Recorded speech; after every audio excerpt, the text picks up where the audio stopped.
রাজধানীর ever care হাসপাতালে চিকিৎসাধীন বিএনপি চেয়ারপারসন বেগম খালেদা জিয়ার শারীরিক অবস্থা এখনও অপরিবর্তিত আছে। উন্নত চিকিৎসার জন্য লন্ডনে নেয়ার কথা থাকলেও তা আপাতত স্থগিত রাখা হয়েছে। সেখানে আছেন সহকর্মী শাহরিয়ার ইমতিয়াজ। আরও খবর নিয়ে যোগ দিচ্ছেন আমাদের সঙ্গে।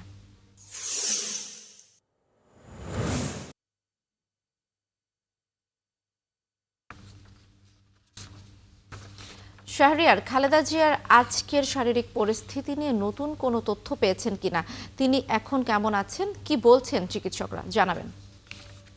লিলি বিউটি সোপ, যার অ্যান্টি এজিং গুণ তারুণ্য ধরে রেখে ত্বকে করে উজ্জ্বল, তারুণ্যময় উজ্জ্বল ত্বকের জন্য।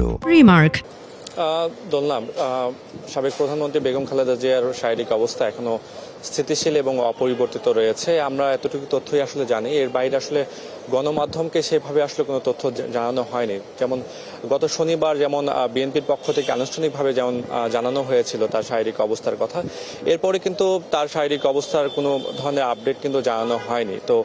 তো গণমাধ্যমের কাছে আসলে তার যে শারীরিক অবস্থা স্থিতিশীল এবং অপরিবর্তিত, এর বাইরে আসলে নতুন করে কোনো আসলে তথ্য আসলে আমাদের কাছে নেই। এবং বেগম খালেদা জিয়ার এখন পর্যন্ত তার যেহেতু একজন বয়োজ্যেষ্ঠ একজন ব্যক্তি হিসেবে নানা ধরনের শারীরিক জটিলতার মাঝে দিয়ে তিনি সংগ্রাম করে যাচ্ছেন, এবং তার চিকিৎসার জন্য দেশি বিদেশি যে সকল চিকিৎসক দল আছে তারা কিন্তু নিরলসভাবে কাজ করছে। এবং এর বাইরে আমরা যদি বলি যে ডাক্তার জুবাইদা রহমান, যিনি বেগম খালেদা জিয়ার পুত্রবধূ, তিনি কিন্তু নিয়মিত এই এভার কেয়ার হসপিটালে আসছেন, এবং তার যে ব্যক্তিগত যে চিকিৎসক দল আছে দেশি বিদেশি, তাদের সঙ্গে তিনি একটা কোলাবোরেশন করে তিনি আসলে তাদের সঙ্গে কাজ করছেন, ডাক্তার জুবাইদা রহমান। এবং তার যে শারীরিক অবস্থা, তাকে বিদেশে নেওয়া হবে কিনা সেই ব্যাপারেও আসলে এখন পর্যন্ত কোনো ধরনের আপডেট আসলে জানানো হয়নি। যেহেতু এটা আসলে নির্ভর করছে, দলটির পক্ষ থেকে বলা হয়েছে যে এটা তার ব্যক্তিগত চিকিৎসক এবং তার শারীরিক অবস্থার উপর আসলে নির্ভর করছে তিনি আসলে বিদেশে যাবেন কিনা।